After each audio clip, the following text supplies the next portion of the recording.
Breandán, from my experience, once you've created a safe and secure environment where your team can individually, say, achieve their goals, one of the best ways I see to improve well-being is to create a culture of community and engagement. So having created, say, an environment where individuals can grow, you can now create an environment where everybody helps each other grow.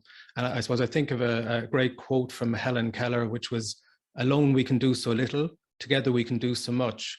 So for me, based on this quote, I think if you have a culture of community engagement, you multiply the possibilities of growth for the community. To be listening and just to be aware, like we get caught up in the tasks of what we have to do each day.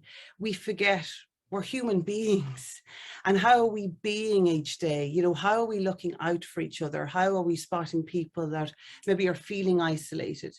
How do our behaviors create a sense of belonging and enabling people to thrive? It's a really inclusive place to work where people are valued for what they think.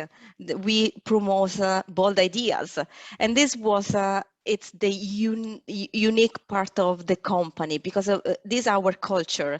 It's not something that we created there, but it's already there. The culture of inclusiveness, of community, because what we do, we listen to people, we listen to employees, what they have to say, how we can do it better together. So, and of course there is, because we are relatively small, there is this sense of family. I really enjoyed the one-to-one coaching, which I still do. I really felt that I wasn't going to change the dial in workplace culture. And I really, really wanted to do that when it came to people, particularly in the area of well-being, because I fundamentally believe as a just capitalist that if you look after your people, the profits will look after themselves. Culture was something that, you know, I think from my perspective, I came from a long history in retail sales into commercial and operations management before I moved into kind of HR and talent management. And it was a passion of mine, I suppose, is how people are treated on a day-to-day basis, but how they're involved in the development of culture. So most people will have worked in a company where they were told what the culture was, but they may not have been part of defining what the culture is. And that was something that was really important to us. We brought our whole team together to talk about how they actually lived on a day-to-day basis, how they worked with us, what they did, what they were proud of. And that's how we established what our culture is.